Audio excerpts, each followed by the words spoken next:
Ramdam na sa City of Pines ang malamig na simoy ng hangin ng Disyembre. Kaya ang ilang residente kanya-kanya muli ang diskarte para hindi sipunin gaya ni Nanay Janet. Anya bawas rin sa kita sa pagbebenta nito ng bulaklak kapag nagkasakit. Nagkakalamansi juice ako kasi vitamin C yun. Tapos, minsan naman, bago mag-work, maliligo ng mainit, maligam-gam.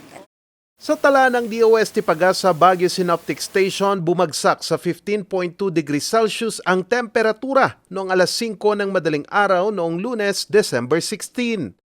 Aasahan natin na bababa pa, no? Yung pinaka-peak talaga January, February next year.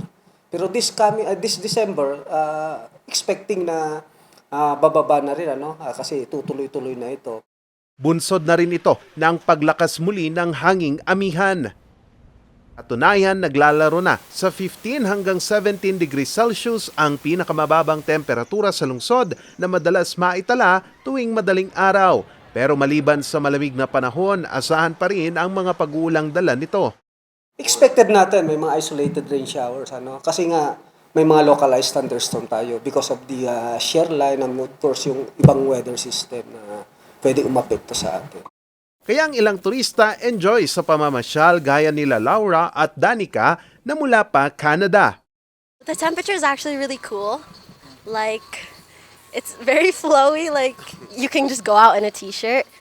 It's very beautiful here, and the weather is not so hot like in the lowlands.